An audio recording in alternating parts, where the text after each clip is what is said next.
I know you're pulling your hair out trying to figure out why Google isn't ranking you. Even though you're creating amazing content, your competitors keep outranking you.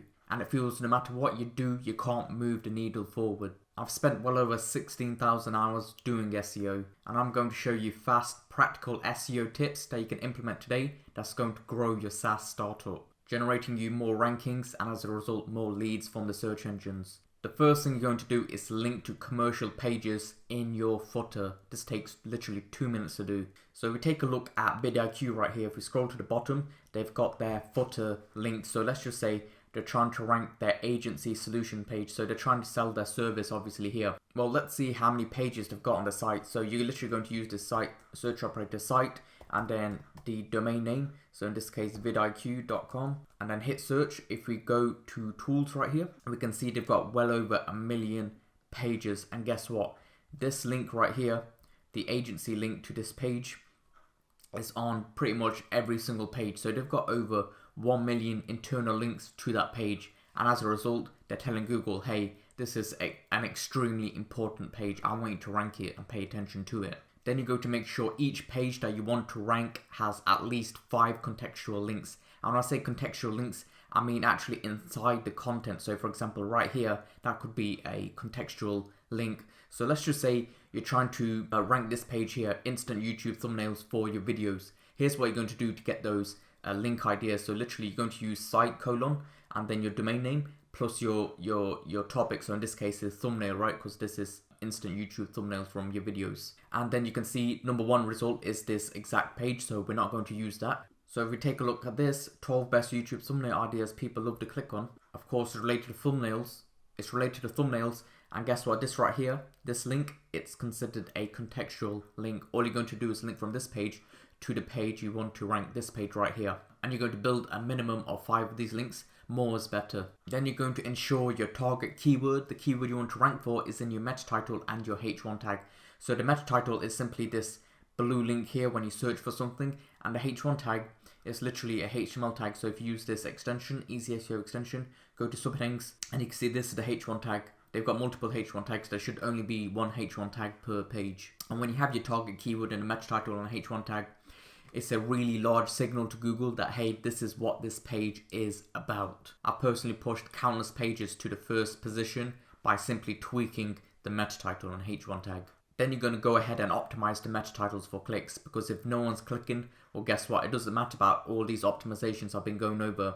If no one wants to click it, you're not going to get the click. Simple as that. And what you're going to do is create a really detailed ICP document, ideal customer profile, going over the pain points, the desires of your customer, what kind of conversations they're having in their head, what kind of pain point does your tool resolve, what's the unique selling point. And essentially you're going to fill that document out. And then what you're going to do after you've created that is, let's just say, for example, let's use an e-commerce example, ice baths for athletes. Well, what's the biggest reason an athlete would buy an ice bath? Well, fast recovery, muscle relief, stress relief. That's why they buy it. That's why they would purchase it. And guess what? I've put it in the meta title right here. And you're going to do the same. Have your keyword in there, and then have your pain point / desires in there also. And keep in mind, the meta title doesn't go any further than 580 pixels. So if you go too far, guess what? It will cut off. So keep within that limit. And if you need help growing your SaaS startup, I recommend checking out this page here. Watch this 2-minute video. You can see my client results right here. And here's the thing, you can watch these videos, piecing together advice and hoping for results, or you can book a one-on-one with myself and I'll clarify everything for you, what you need to do in order to grow and what you need to stop doing. I'll leave a link below. Then you're going to optimize your top revenue pages in order to further boost conversions. So let's just say there are particular service pages that are bringing in the most amount of revenue and a handful of blog posts that are bringing in some leads also. Guess what? You're going to take those top pages and tweak them even further, optimize them further, optimize the copy. And of course, you're going to do the classic thing, right? Features versus benefits. So for example, a feature, our CRM offers advanced workflow automation. Great. What does that mean?